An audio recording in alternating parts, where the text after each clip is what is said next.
Thank you. Listen, you guys had to listen to me at the State of the Union, or at least pretend to listen to me. So I'll try to keep it relatively brief, some opening remarks, and then open it up for questions. First of all, I just want to thank Harry Reid. And I recently said he's got one of the toughest jobs in Washington. Managing an institution that, by its very nature, is, let's face it, you guys are a little difficult to manage. I've been a part of this caucus. I really don't think anybody could have done a better job under more trying circumstances than Harry Reid, and I think he deserves a huge round of applause. Now, let me start by saying we always knew this was going to be a difficult year to govern, an extraordinarily difficult year to govern. We began 2009 with a financial system on the brink of collapse, an economy bleeding nearly 700,000 jobs per month, a $1.3 trillion deficit, and two wars that were costly in every sense of the word. We knew that solutions wouldn't come easily or come quickly. We knew that the right decisions would be tough, and sometimes they would be unpopular. And we knew that we might have to make them sometimes without any help from our friends on the other side of the aisle. But we made those decisions. We led. Those actions prevented another Great Depression. They broke the back of a severe recession. The economy that was shrinking by 6% a year ago is now growing at nearly 6% 1 year later. That's because of the work that you did. Harry listed some of the work that you did on behalf of the American people, even under these difficult circumstances. Extending health insurance to 4 million children, protecting consumers from getting ripped off by their credit card companies, and kids being targeted by big tobacco. Some things that weren't noted or didn't get a lot of attention. You reformed defense spending by eliminating waste and saved taxpayers billions while keeping us safe at the same time. You gave billions of dollars of tax relief to small businesses and 95% of working families here in America. You did all this despite facing enormous procedural obstacles that are unprecedented. You may have looked at these statistics. You had to cast more votes to break filibusters last year than in the entire 1950s and 60s combined. That's 20 years of obstruction packed into just one. But you didn't let it stop you. As Harry mentioned, though, our mission is far from accomplished. Because while the worst of the storm has passed, far too many Americans are still hurting in its wake. I know you've seen it back home in the shuttered businesses, the foreclosed homes. You've heard it from constituents who are desperate for work. And we've seen it in the burdens that families have been grappling with long since this recession hit, issues that we've been talking about now for years. The burden of working harder and longer for less, of being unable to save enough to retire or to help a kid with college expenses, the extraordinarily constant rising costs of health care. These problems haven't gone away. It's still our responsibility to address them. All that's changed in the last 2 weeks is that our party's gone from having the largest Senate majority in a generation to the second largest Senate majority in a generation. And we've got to remember that. There was apparently a headline after the Massachusetts election. The Village Voice announced that Republicans win a 41-59 majority. It's worth thinking about. We still have to lead. Saving and creating jobs have to continue to be our focus in 2010. Last year, we gave small business the engines of job creation, tax relief, and expanded lending through the SBA. I don't know if you are aware that SBA loans have gone up 70–80%, which, by the way, indicates the degree to which there is still huge demand among small businesses. Some of the banks are saying, well, we're not lending because there's not as much demand out there. There are a lot of small businesses that are hungry for loans out there right now. And we've made progress, but they're still struggling. So I've proposed additional ideas to help small businesses start up and hire, to raise wages and expand and get the credit they need to stay afloat. You've made some of these same proposals as well. We should put them into action without delay. We've invested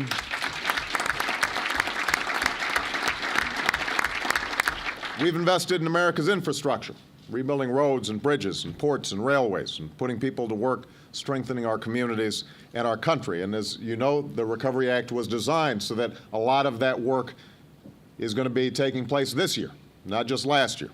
Many of the projects you funded come online in the next 6 months, but we can do more, and we should do so without delay.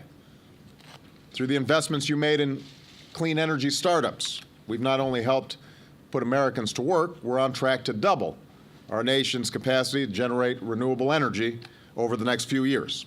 I've proposed additional tax credits that'll promote private sector hiring and energy conservation. We should do that without delay. I think ideas like this should be pretty palatable to the other party. They seem pretty common sense, pretty centrist. We should be able to hear their ideas as well. That's why I spoke to the Republican caucus last Friday. I think it was to the country's benefit that we had an open and frank discussion about the challenges facing the American people and our ideas to solve them.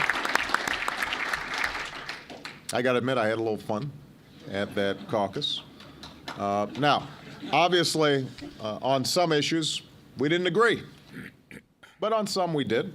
And I'm reminded that when it came to health insurance reform in particular, I sought out and supported Republican ideas from the start. So did you. Max Baucus, where's Max? I think he can testify to spending a little time listening to Republican ideas. So can Chris Dodd and Tom Harkin. You considered hundreds of Republican amendments and incorporated many of their ideas into the legislation that passed the Senate. So when I start hearing that we should accept Republican ideas, let's be clear, we have. What hasn't happened is the other side accepting our ideas. And I told them, I want to work together when we can, and I meant it. I believe that's the best way to get things done for the American people. But I also made it clear that we'll call them out when they say they want to work with us, and we extend a hand and get a fist in return.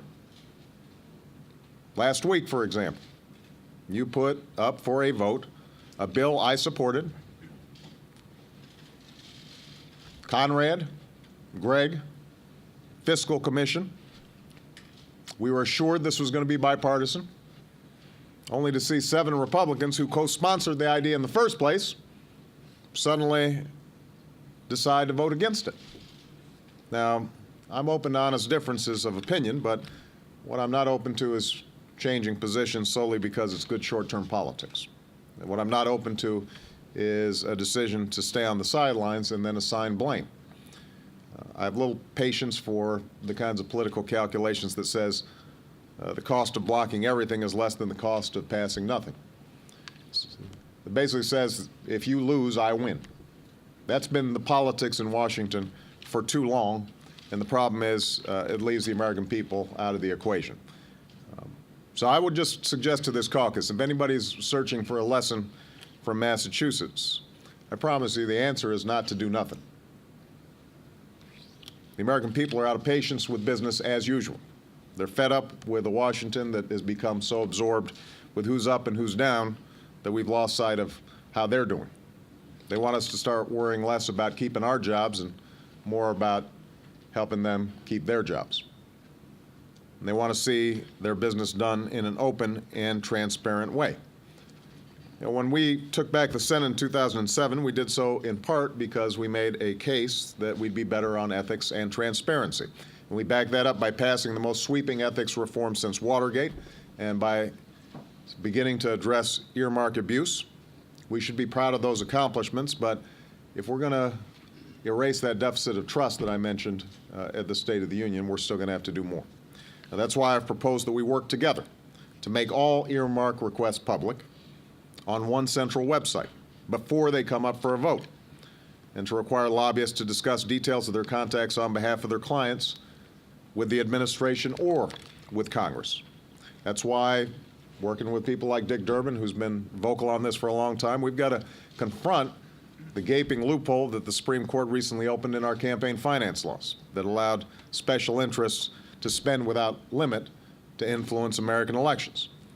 We've also got to get back to fiscal responsibility, and I spoke about this at the State of the Union. Just 10 years ago, America had a budget surplus of over $200 billion. Remember, people were worried about what might happen with all these surpluses and whether it would create problems in the financial markets. That was just a decade ago. After 2 wars, 2 tax cuts, prescription drug program, none of which were paid for, we faced a deficit of over $1 trillion, a debt over the next decade of $8 trillion before my administration spent a single dollar. Now, we can't change the past, but we can change the future. And that's why I'm asking you to adopt a freeze in non-security discretionary spending for the next 3 years. Starting next year, we're still having a tough time right now, given the economy is just starting to pick up steam. But starting next year, that's why I'm grateful that all of you restored the PAYGO rules that worked so well in the 1990s. I already mentioned the Fiscal Commission. We may not have been able to get the votes for a statutory commission, but I am going to appoint a commission by executive order because it's important for us to take these issues seriously, not just for us, but for our children and our grandchildren. Let me just wrap up by saying this. I know these are tough times to hold public office. I'm there in the arena with you. The need is great. The anger and the anguish are intense. The economy is massive, and so as a consequence, no matter what levers and buttons we press, sometimes it doesn't move as quickly as is needed to provide relief to so many of our constituents. In that kind of circumstance, I think the natural political instinct is to tread lightly, keep your head down, and to play it safe. I've said this before to this caucus. I just want to say it again. For me, it is constantly important to remind myself why I got into this business in the first place, why I'm willing to be away from my family for big stretches at a time, the financial sacrifices that so many of you have made, being subject to criticism constantly. Yeah, you don't get in this for the fame. You don't get in it for the title. You get in it because somewhere in your background, at some point in time, you decided there was an issue that was so important that you were willing to stand up and be counted. You were going to fight for something. And you decided you were going to run as a Democrat because there was a core set of values within the Democratic Party about making sure that everybody had a fair shot, making sure that middle-class folks were treated fairly in our economy, making sure that those who were on the outside had a way in that led you to get involved in public service. And that's what we have to remind ourselves, especially when it's hard. Especially when it's hard. You look at an issue right now like healthcare. So many of us campaigned on the idea that we were going to change this healthcare system. So many of us looked people in the eye who had been denied because of a pre-existing condition, or just didn't have health insurance at all, or small business owners in our communities who told us that their premiums had gone up 25% or 30%, and we said we were going to change it. Well, here we are with a chance to change it. And all of you put extraordinary work last year into making serious changes that would not only reform the insurance industry, not only cover 30 million Americans, but would also bend the cost curve and save $1 trillion on our deficits, according to the Congressional Budget Office. There's a direct link between the work that you guys did on that and the reason that you got into public office in the first place. And so as we think about moving forward, I hope we don't lose sight of why we're here. We've got to finish the job on health care. We've got to finish the job on financial regulatory reform. We've got to finish the job. We've got to finish the job even though it's hard.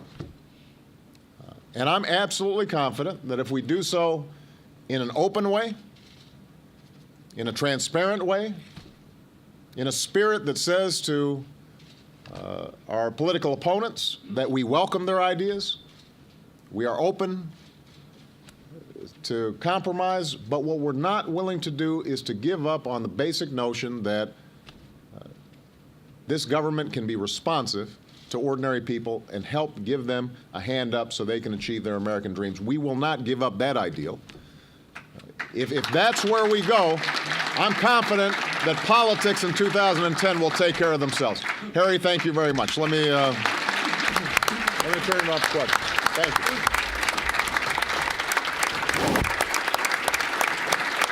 Thank you.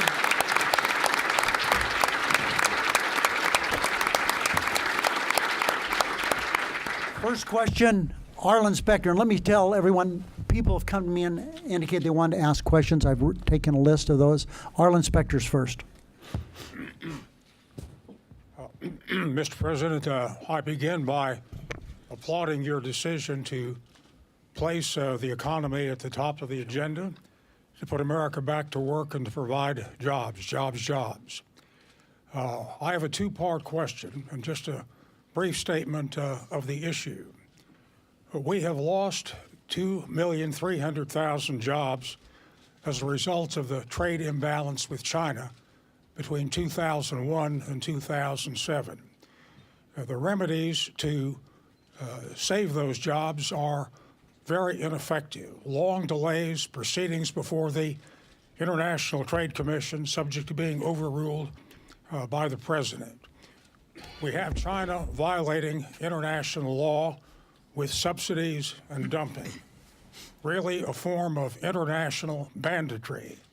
They take our money and then they lend it back to us and own now a big part of the United States.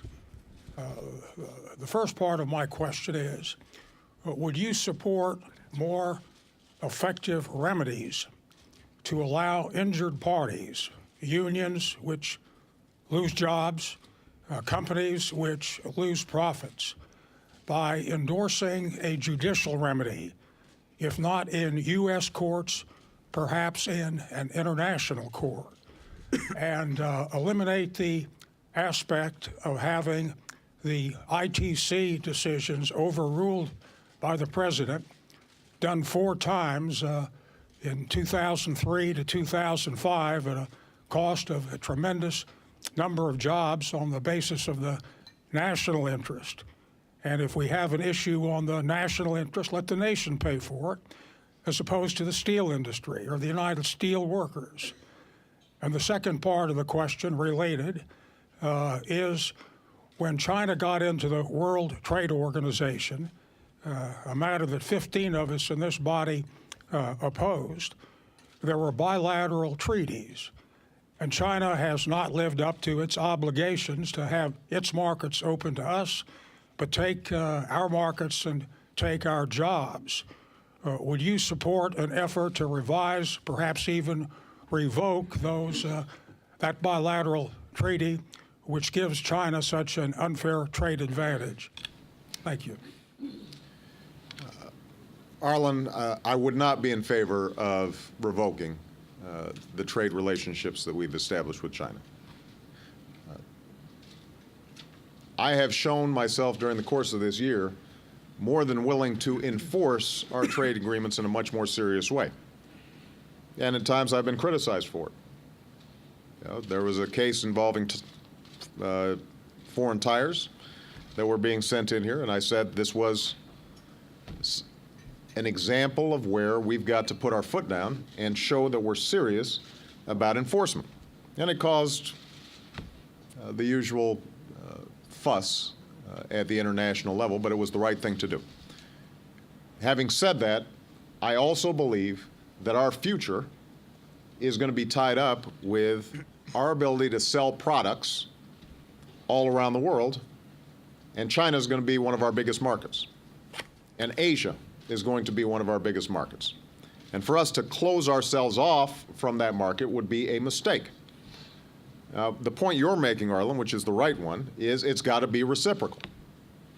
So if we have established agreements in which both sides are supposed to open up their markets, we do so, and then the other side is imposing a whole set of non-tariff barriers in place, that's a problem, and it has to be squarely confronted.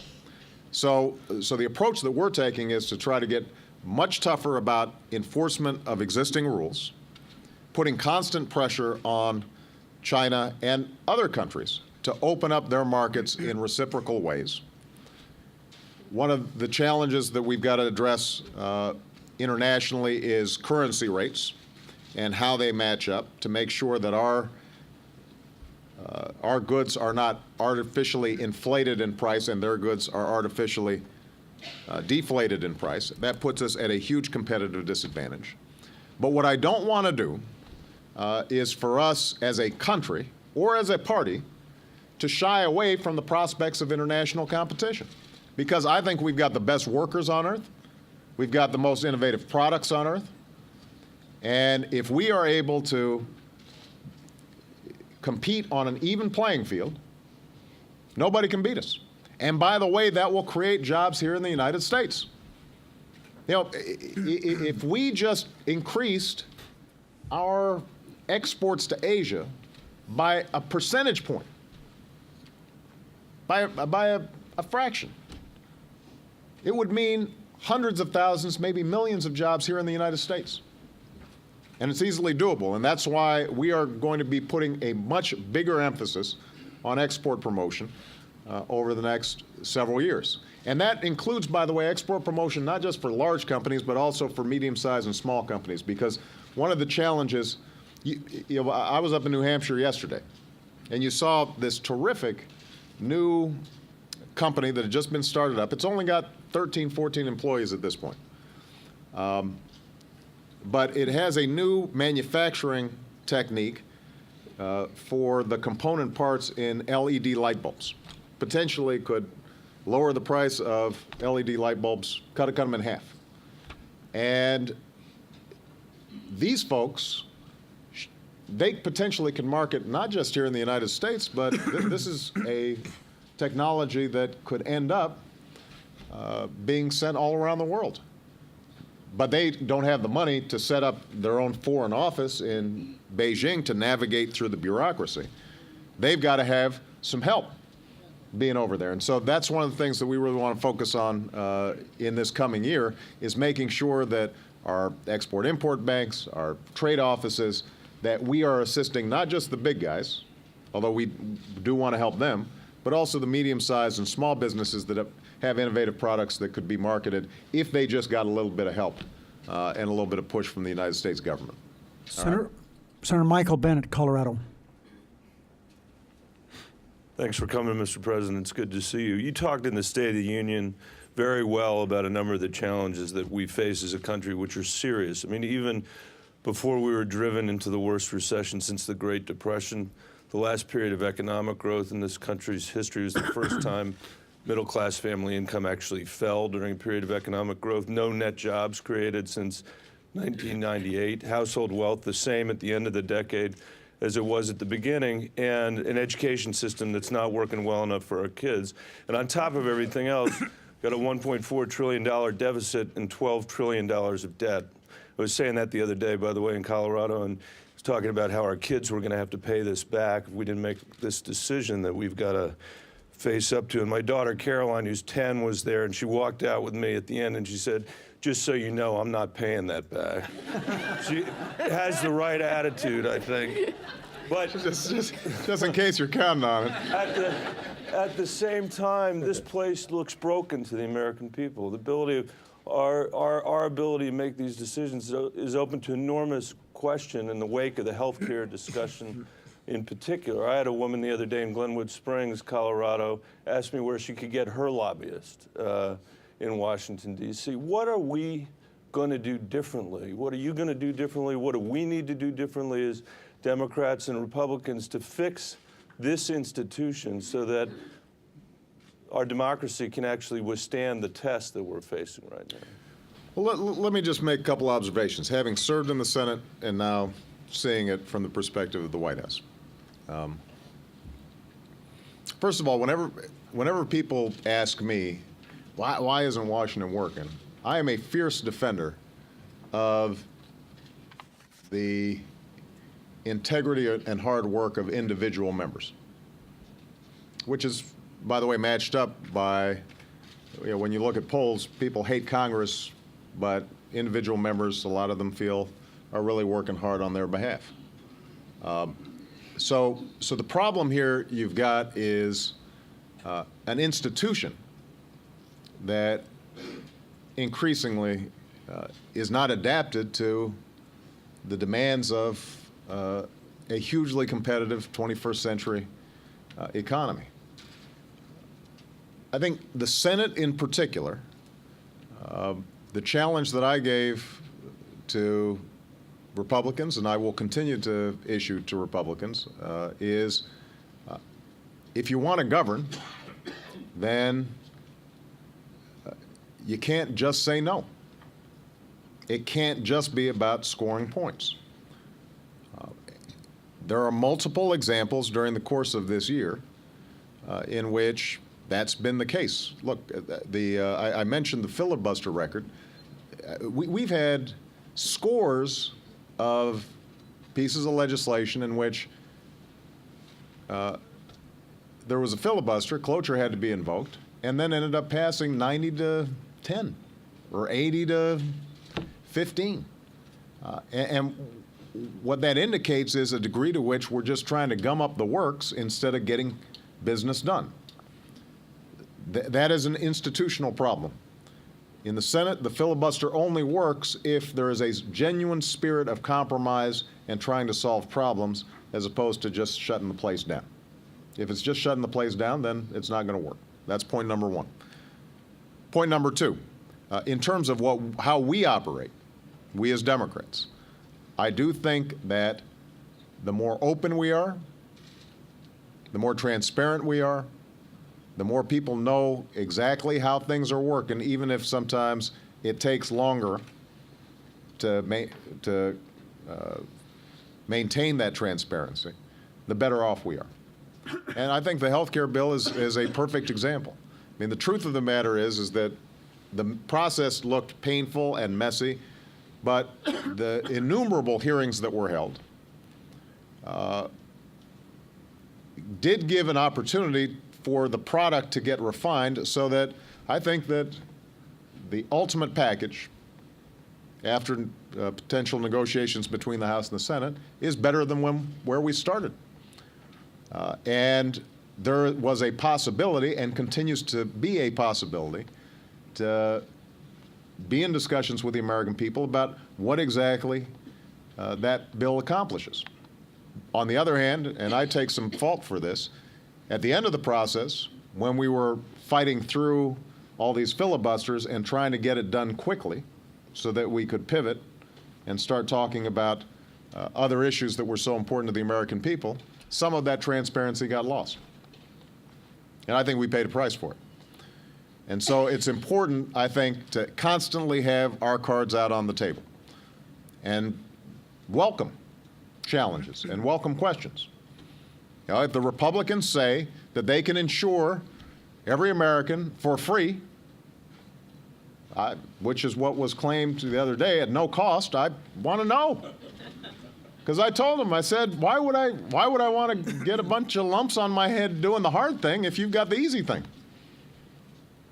But you've got to show me, you've got to prove to me that it actually works. Because I've talked to every healthcare expert out there, and it turns out if you want to reform the insurance system, if you want to make sure that people without pre-existing conditions are able to get insurance, if you want to provide coverage for people, if you want to bend the cost curve, then you need a comprehensive bill, because this is a complicated area involving 1/6 of our economy. But we should be open to that dialogue and not underestimate the power of the American people over time, despite millions of dollars of advertising to the contrary from the insurance industry, and others, we should not underestimate the American people's willingness to say, okay, I got it. And there's still going to be disagreements, and some will disagree with us. But we've got to constantly make our case, I think, and not play an insider's game, play an outsider's game. Last point I would make about this, you know what I think would actually make a difference, Michael? I think if everybody here, excuse all the members of the press who are here, if everybody here turned off your CNN, your Fox, your, just turn off the TV, MSNBC, blogs, and just go talk to folks out there instead of being in this echo chamber where the topic is constantly politics. The topic is politics. It is much more difficult to get a conversation focused on how are we going to help people than a conversation about how is this going to help or hurt somebody politically. And that's part of what the American people are just sick of. Because they don't care, frankly, about majorities and minorities and process and this and that. They just want to know, are you delivering for me? And we've got to, I think, get out of the echo chamber. That was a mistake that I think I made last year, was just not getting out of here enough. And it's helpful when you do. All right. Mr. President, you've told me, suggested, don't pay attention to the blogs, don't listen to talk radio, don't watch cable TV, and I followed that advice pretty good.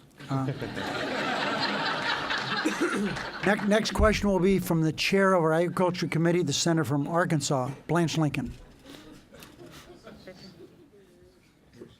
Me neither, Mr. President. I stay away from the TVs and everything else. But thank you so much for being here with us today. And I want to thank you also. I had a opportunity with several of my colleagues from the House and Senate to have a bipartisan meeting yesterday with the First Lady on childhood obesity. It was a great meeting, and we look forward to working with her and you and your administration to really tackle that problem on behalf of our children and the future of our country.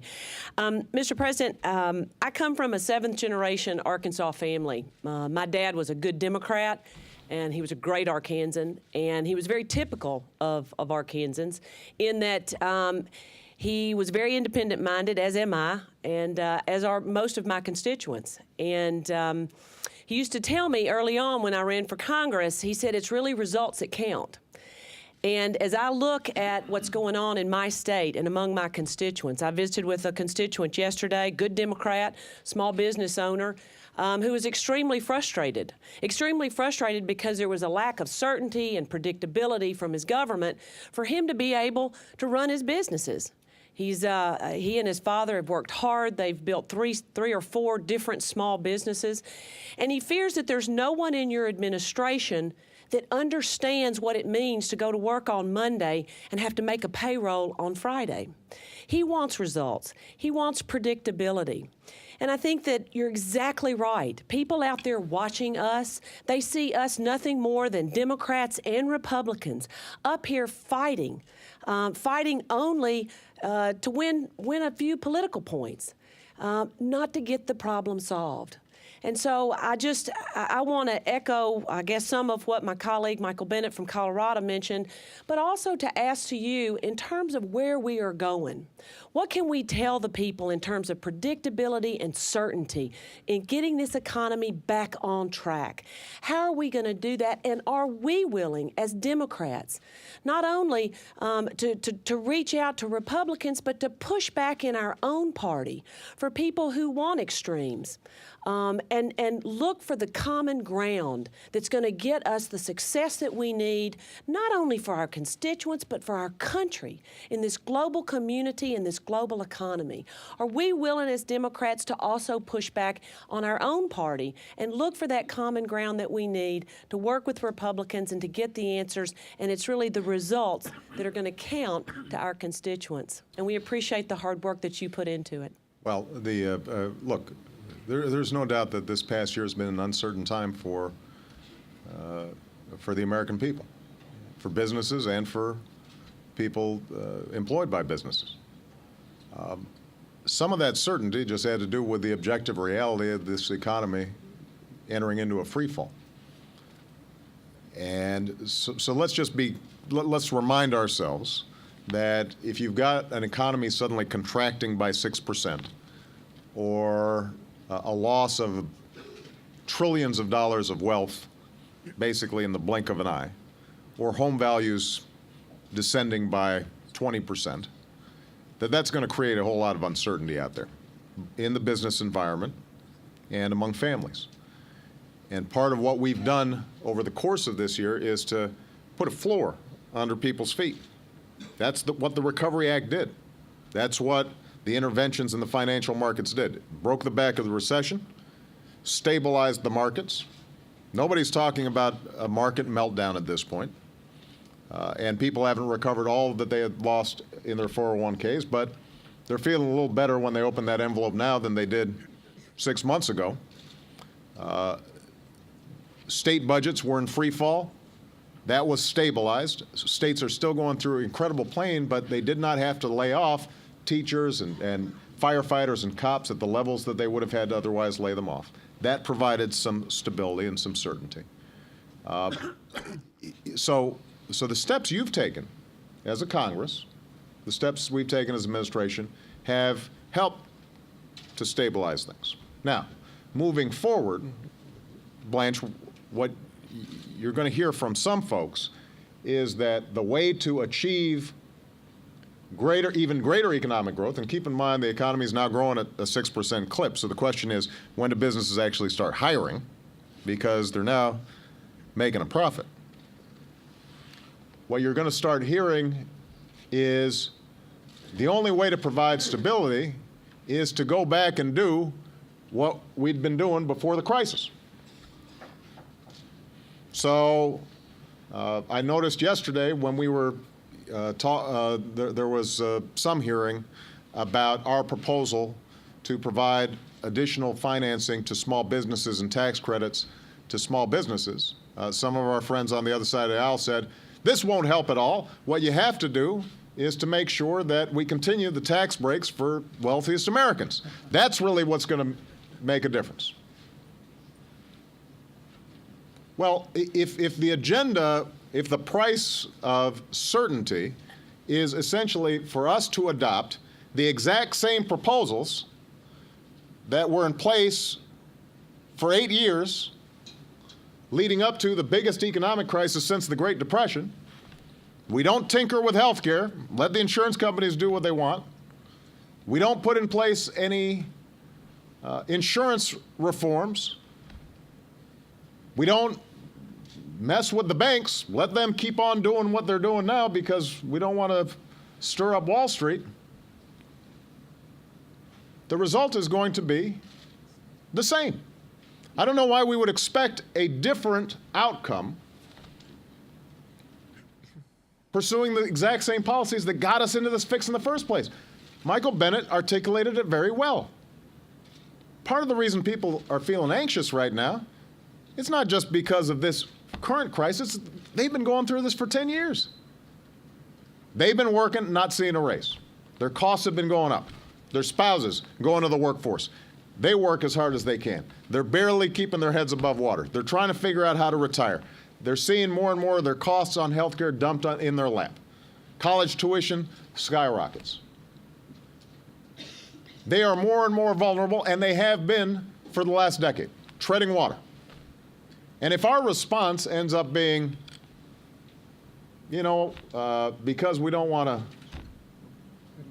to, we don't want to stir things up here, we're just going to do the same thing that was being done before, then I don't know what differentiates us from the other guys. And I don't know why people would say, boy, we really want to make sure that those Democrats are in Washington fighting for us. So the point I'm making, and Blanche is exactly right, we've got to be non-ideological about our approach to these things. We've got to make sure that that our party understands that, like it or not, we have to have a financial system that is healthy and functioning, so we can't be demonizing every bank out there. We've got to be the party of business, small business and large business, because they produce jobs. We've got to be in favor of competition and exports and trade. You know, we don't want to be looking backwards. We can't just go back to the New Deal and try to grab all the same policies of the 1930s and think somehow they'd work in the 21st century. So Blanche is exactly right that sometimes we get ideologically bogged down. I just want to find out what works. And I know you do too. And I know the people in Arkansas do too. But when you're talking to the folks in Arkansas, you also have to remind them what works is not just going back and doing the same things that we were doing before. And yes, there's going to be some transition time. If we have a serious financial regulatory reform package, will the banks squawk? Yes. Will they say this is the reason we're not lending? Yes. The problem is we know right now they're not lending and paying out big bonuses. And we know that the existing regulatory system doesn't work. So we shouldn't be spooked by this notion that, well, is now the time to take seriously, in an intelligent way, not in a knee-jerk way, the challenge of financial regulatory reform so that you don't have banks that are too big to fail and you're not putting taxpayers at risk and you're not putting the economy at risk. Now's the time to do it. The same is true with health care. The same is true with health care. There are, I promise you, at least as many small businesses out there, if you talk to them, who will say, I just got my bill for my health insurance and it went up 40%. And we've got to do something for them. All right? Next, All right. next question, the junior senator from state of New York, Kirsten Gillibrand.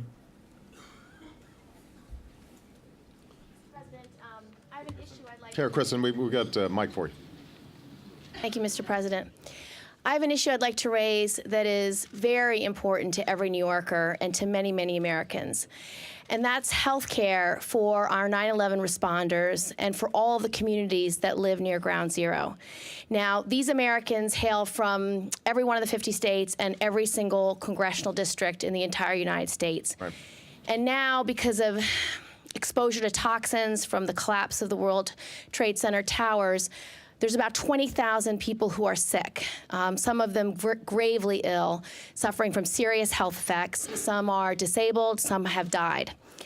I've introduced legislation to provide permanent care and proper compensation for these Americans. And my question is, would you today commit to working with Congress to pass a comprehensive 9/11 health bill that's fully paid for? Well, I fully commit to working with you guys. Keep in mind that our budget already significantly increased funding precisely for this purpose. So I'm not just talking the talk. You know, we've been budgeting this as a top priority for the administration. I confess, Kristen, I have not looked at all the details of your legislation, but I know that not only you and Chuck, but everybody here wants to make sure that those who showed such extraordinary courage and heroism during 9/11, that they are fittingly cared for, and that's going to be something that we are going to be very interested in working with you on. All right? Thank you, Mr. President. Good.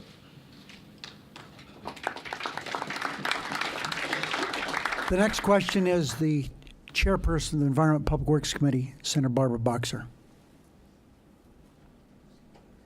Hey, Barbara Boxer. Great to see you here, Mr. President, and thanks for doing this, and thanks for meeting with the Republican caucus at the House. I thought it was very instructive for the American people. As Senator Feinstein and I tell our colleagues every day, California's hurting. I know that you're aware of that. And they really want to see a fighting spirit in us, that we are committed, even though we've had some political setbacks, to get the job done And I just want to tell you, as I watched you during the State of the Union, listened to you, what you are doing now is really important to the folks that I represent, because you're showing that fighting spirit no matter what the adversity is, and you're coming up with specific proposals. So I want to ask you about small business. We all know they're the job creators. 64% of new jobs over the last 15 years came from small business. Your new proposal, which does mirror a couple of people, I look at Senator Merkley, I know Senator Warner and others, we've worked hard on this, for community banks to lend. Can you do that by executive order? Because my understanding is you can use some of the TARP funds that were paid back and use that, or those funds that have not been used. Can you use that and get this going by executive order, or do you need us to put that program into a jobs bill? And second, are you using your influence as much as you can to get the big banks to lend? They've dropped lending by $12 billion over the last year. So I wonder if you can give us an update on that. First of all, I've now taken trips to Allentown, Pennsylvania, Elyria, Ohio. Most recently, I was in Baltimore. Had a great time in Baltimore. Just recently, Nashua, New Hampshire. Haven't been to Searchlight yet, but we're going to get there. And everywhere I go, you talk to small business, and they will tell you they are still experiencing a severe credit crunch. The larger businesses right now are able to get financing. Even the medium-sized businesses, the credit markets have improved. Smaller businesses, even if they are making a profit and have not missed a payment, are finding that banks are adverse to providing them capital. Now, two reasons that they cite. One is they say their bankers are telling them that the regulators are just looking over their shoulder too much, and so the community banks feel that their hands are tied. These are independent regulators. They are diligent in doing their jobs. Obviously, they feel caught off guard because of the lax regulation in some cases of the banking industry before the financial crisis. You get a sense that the pendulum has swung too far in the other direction. The challenge that we've got is we've got to be careful because these are independent regulators and we don't want to politicize that. But what Treasury Secretary Geithner and others have done is to discuss with the regulators what we are hearing in the field and to make sure that there is a consistency of approach that doesn't prevent banks from making what are good loans and taking reasonable risks. So that's one thing we're hearing. The other thing, though, that is still out there is that the larger banks generally haven't been in this market. A lot of the smaller companies never had access to them in the first place, and we want to actually see if we can get more of those large banks to get into this marketplace. And when I met with the big bank CEOs, this was something that I pushed them on. They tell me, and we have seen some confirmation of this, that they are actually ramping up some of their small business lending and setting up more aggressive divisions, actively seeking out loans. So that's the effort that we're making to jawbone the private sector to do what it needs to do. In the meantime, you mentioned the specific proposals that we put forward. I do think it's better to do them through legislation than through executive order. TARP was a congressionally created structure with some fairly stringent guidelines in terms of how we were supposed to approach it. It shouldn't be hard to do, though. It's a pretty simple concept. Banks have repaid money. There's $30 billion that we could take that has already been repaid, immediately apply that to a fund so that small banks, or our community banks are able to provide their small business customers with greater lending. And I do think that getting that as part of a jobs package is priority number one. And I know I've already talked to Harry about this. My assumption is that if you combine that with the tax credits that we put in place for hiring, the provisions that we've talked about to incentivize weatherization programs that can immediately start hiring people to retrofit homes and businesses and help reduce our energy costs, taking some of those immediate steps now, I think will pay some big dividends down the road. And the timing of it is perfect because our job last year was to make sure the economy was growing. The economy is now growing. But what's happening is businesses, either because they can't find financing or because they're still just dipping their toe in the water, have been hesitant to hire full-time workers. And for us to start giving them some serious incentives, giving them additional access to financing, could accelerate a process that otherwise could take a much longer time. And frankly, all those folks out there who are out of work right now, they just can't afford to wait any longer. They need it now. All right? We have time for one or two more questions. If the question's short, And the answer's short. otherwise we'll only have one question. The Chairman of the Judiciary Committee, Pat Leahy. Mr. President, one, thank you for coming here. I think this is, thank you for coming here. I was just whispering to Marcel, these answers are so good and need to be heard. You have a great sense of what the federal judiciary should be. I think back to President Clinton's time when the other side blocked 61 of his judges. You've had some superb judges. You've talked to both Republicans and Democrats, some superb names, and Senator Reid still has to file cloture. We have to spend a week of doing that, and then they pass by 100-0 or 90-10. My thing is this. Because of what they did last time, we're end up with the greatest shortage and the most judicial crises, I think, in our history. Will you continue to work very hard to get up names as quickly as possible so that we can do this and help us get these judges through? I don't want the same judicial crises to occur. You've had good nominees.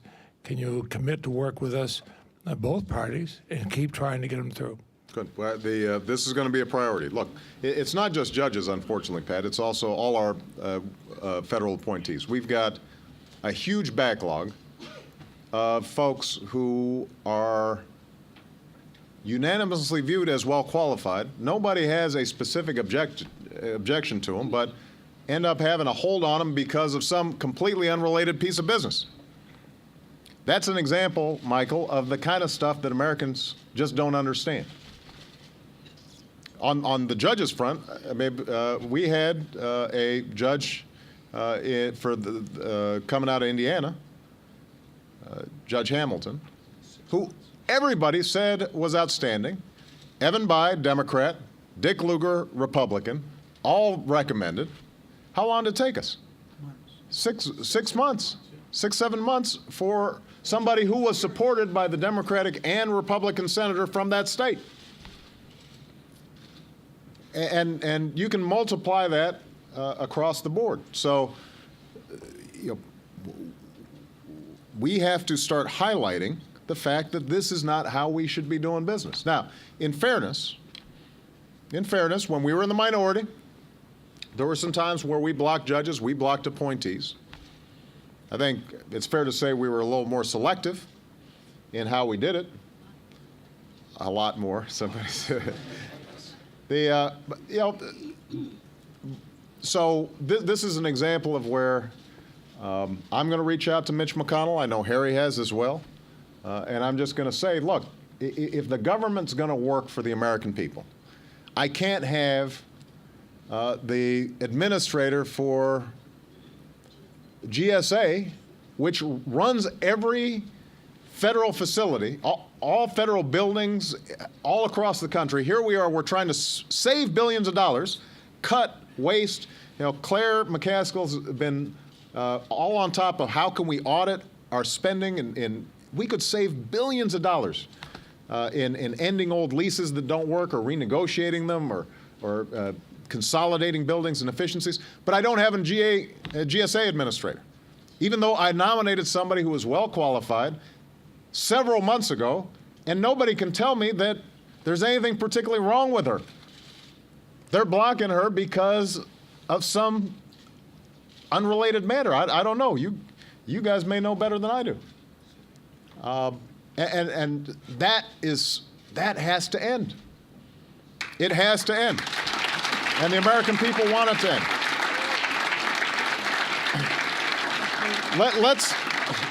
Let's have a fight about real stuff.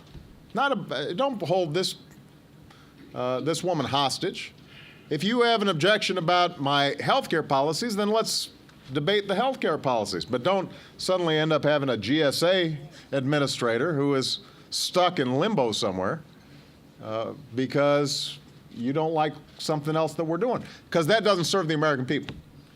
Then they don't know what the argument's about. Then it's just sort of a plague on both your houses, because it looks like you guys are just fighting all the time. And we've got to put an end to that. I missed somebody on my list. If you would just be patient with us, we'll have two very short I questions. will indulge you, Terry. The first question is going to come from the only person that's a member of the United States Senate who has a spouse that's won a Pulitzer Prize, Sherrod Brown from Ohio.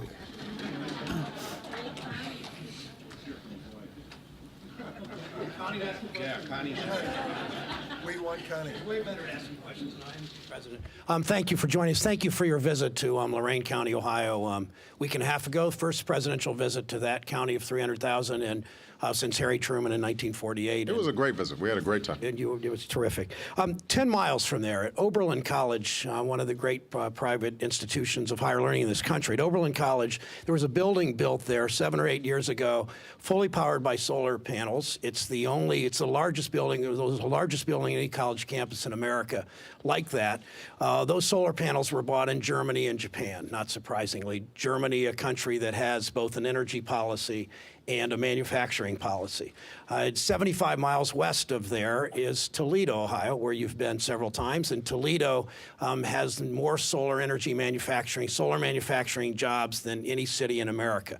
It begs the question of two things in terms of manufacturing policy and energy policy. We have all kinds of things in so many of our states, manufacturing wind turbine components and solar panel components, but we're the only major industrial country in the world without a manufacturing policy. And every rich country in the world has one. We don't. I know what you're doing with Ron Bloom in the White House and other things, but how do we get there? How do we, when we read these articles in the paper that China is just exploding in terms of wind turbine manufacturing and solar panel manufacturing, how do we rebuild our manufacturing sector with a manufacturing policy combined with an energy policy that gets us there? I hope people had a chance to read that article that was in the New York Times, I guess last Sunday, talking about how China is not waiting, it is moving. And already the anticipation is that they will lap us when it comes to clean energy. Now, they're not a democracy, and so they don't debate. And there are no filibuster rules. And so obviously, over the long term, a system that allows for robust debate and exchange of ideas is going to produce a better result. I believe that. But we have to understand that when it comes to some key issues like energy, we are at risk of falling behind. We've already fallen behind, but it's not irrevocable because we still have the best research. We still have potentially the best technology. We've got the best universities, the best scientists, and as I said, we've got the most productive workers in the world. But we've got to bring all those things together into a coherent whole.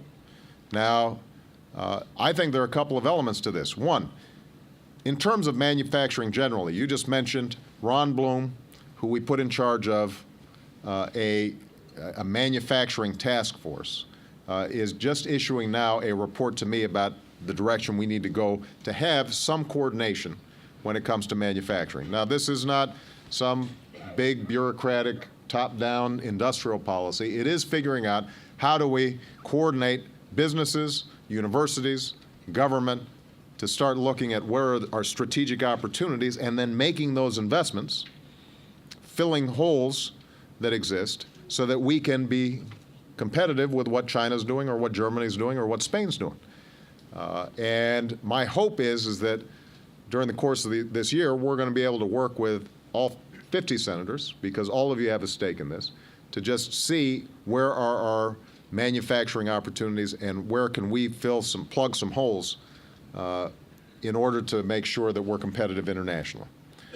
Specifically on clean energy, we know that's an opportunity. I continue to believe, and I'm not alone in this, that the country that figures out most rapidly new forms of energy and can commercialize new ideas is going to lead the 21st century economy. I think that is our growth model. Final question. But hold on, sorry, just one last thing I want to say about this. In order for us to maximize it, part of it is the good work that Jeff's been doing in terms of just finding the right incentives. We've got to be open-minded about a whole range of technologies. We've got to look at clean coal technology. We've got to look at nuclear technology. We're going to be making some significant announcements this year. This is an example, Blanche, of where we can't be stuck in the past in terms of how we see these things. We're not going to be able to ramp up solar and wind to suddenly replace every other energy source anytime soon. And the economy still needs to grow. So we've got to look at how to make existing technologies and options better. But, and this is just the point that I want to make because it came up in New Hampshire yesterday, one of the best ways to be on the forefront in energy is to incentivize clean energy and discourage the old sources or methods that aren't going to work in the future. And so the fact that Joe Lieberman is working with Lindsey Graham, John Kerry has been all over this. The three of them are coming together to try to find a workable bipartisan structure so that we are incentivizing and rewarding the future and understanding that there's a transition so that we've got to make sure that the disruptions are minimized as we move into this new energy future. That's going to be vital. So don't give up on that. I don't want us to just say the easy way out is for us to just give a bunch of tax credits to clean energy companies. The market works best when it responds to price.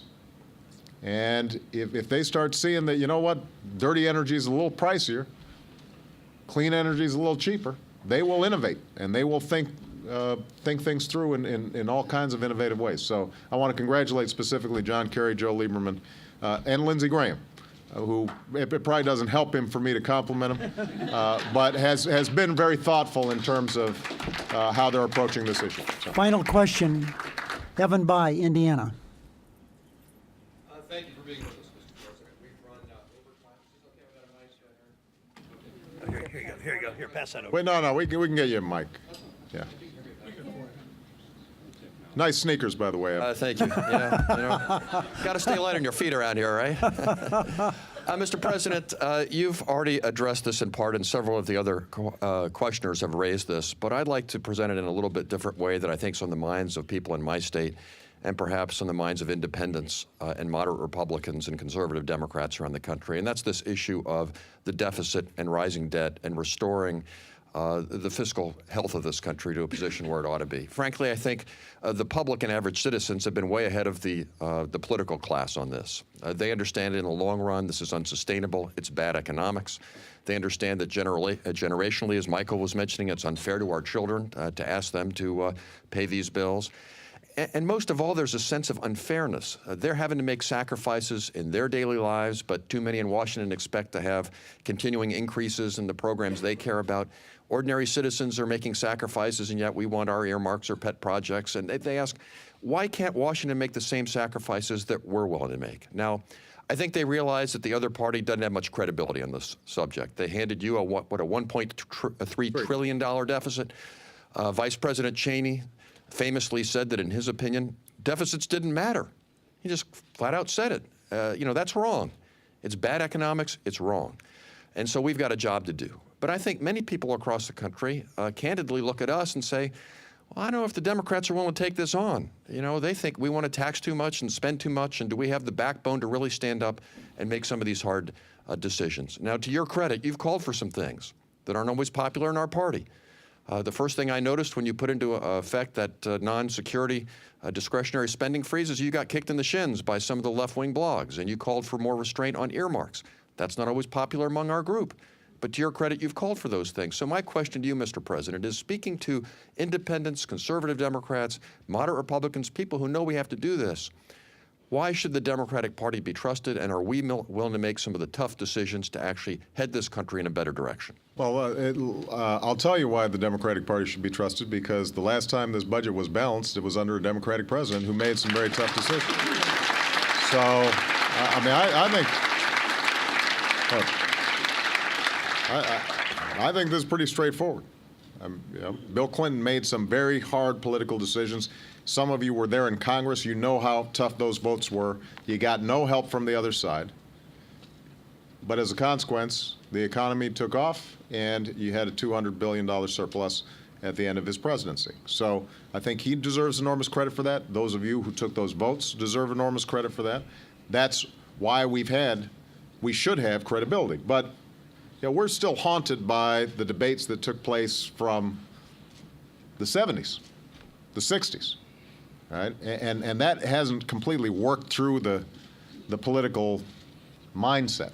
So we're still saddled with this notion of the tax and spend model, when if you actually look at it, we've been very fiscally responsible. Now, having said that, we have been complicit in some ways over the last decade. The prescription drug bill, not paid for. 2 wars, not paid for.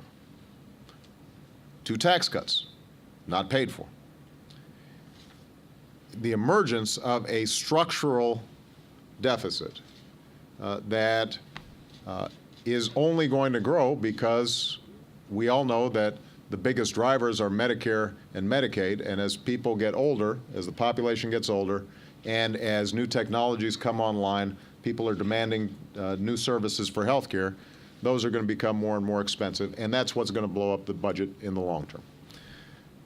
So to answer your question, how do we, having said that, there's no doubt that we've lost trust, and part of it was just, look, bad timing. It's like the cartoon, right? You're sort of standing there and somebody suddenly hands you a ticking time bomb, and it explodes, and you've got all this gunpowder on your hands, and you didn't construct the bomb, but you're holding it. And so what happened last year was, we come in, you got a $1.3 trillion deficit that we're inheriting. You've got $3 trillion revenue that are lost because of the recession. You've got an $8 trillion projected debt over the next 10 years, and you've got trillions more in projected deficits when you start looking, counting entitlements. Everybody's been looking at Kent Conrad's charts here for the last several years about it.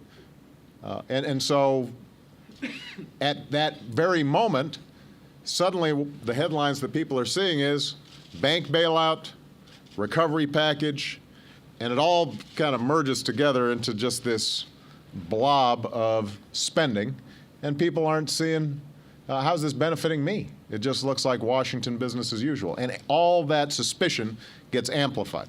So it's completely understandable. I think the way that we regain trust is to pursue good policies, but not be afraid also to explain these policies and to be honest with the American people that we're not going to dig ourselves out of this hole overnight. So a couple things I've done. I have encouraged that we go back to pay-go, pay-as-you-go. People understand that concept. You pay as you go. I congratulate the Senate on voting for it. I expect the House to get it done. I want to sign that. Not a single Republican. The second thing you already mentioned is this non-defense discretionary freeze.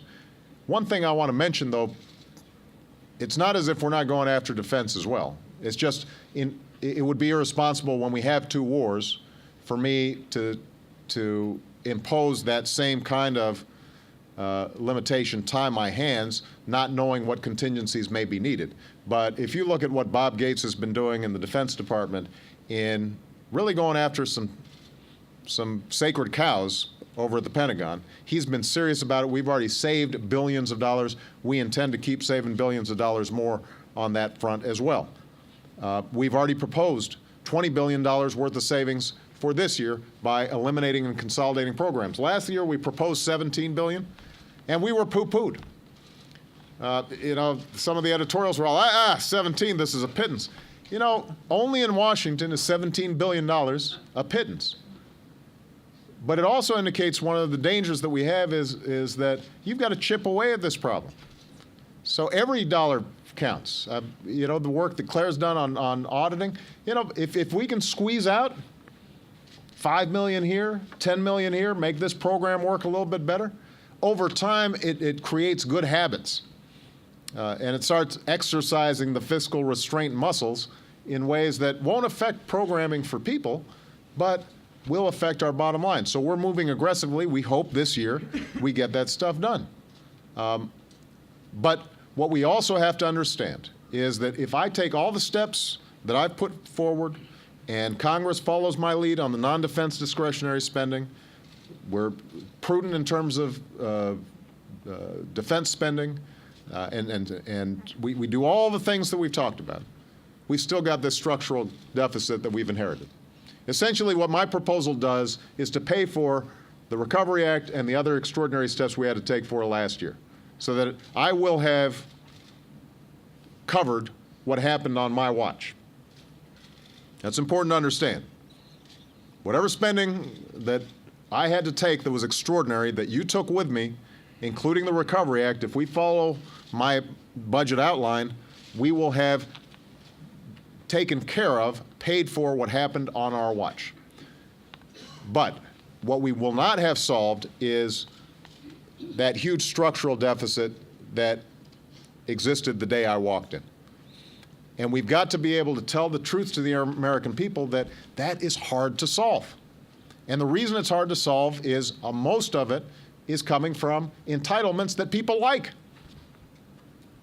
And it has to do with the fact that there's this huge gap between the amount of money being paid out and the amount of money coming in. And everybody understands this here, but I think that there's a misperception in the public. If you ask your average constituent, where does federal dollars go? They'll tell you foreign aid. And you say, well, foreign aid accounts for 1% of our budget. And then they'll say, well, earmarks.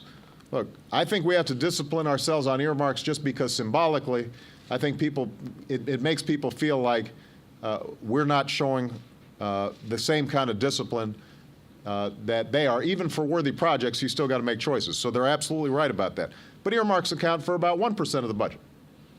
All right, so even if we eliminated all foreign aid and all earmarks, it doesn't solve our problem. And as far as the arguments that our colleagues on the other side of the aisle are making, I think it's important to explain to people that in order for us to balance the budget while exempting entitlements, no new revenues, you'd have to cut non-discretionary defense spending by 60%. Cut it by 60%. That's everything. Student loans, NASA, veterans programs, you name it, we'd have to cut by 60%, 6-0. That's just not going to happen. That's why we called for the commission, because we've got to look at some tough, long-term policy objectives. And that's why, we've got to, and I will personally do this, I will say to my Republican friends, I want to solve it. I don't want to play politics on it, but you've got to step up. You've got to fill these slots with this commission that we're going to set up, put these people in a room, and actually solve some of these problems. And I hope they do. And maybe I'm naive. I'm still counting, Evan, on the notion that good policy over the long term is good politics. If you do the right thing, and you explain it clearly, and you do it openly, I'm confident that the American people, you can have an adult conversation and say, this is not going to be easy, this is not going to be painless, we're going to be struggling for a while, but our future is bright. And if we show the same grit and determination that previous generations have shown, I have every confidence that we are going to have a 21st century that was the American century just like the 20th. All right? Thank you, everybody. God bless you.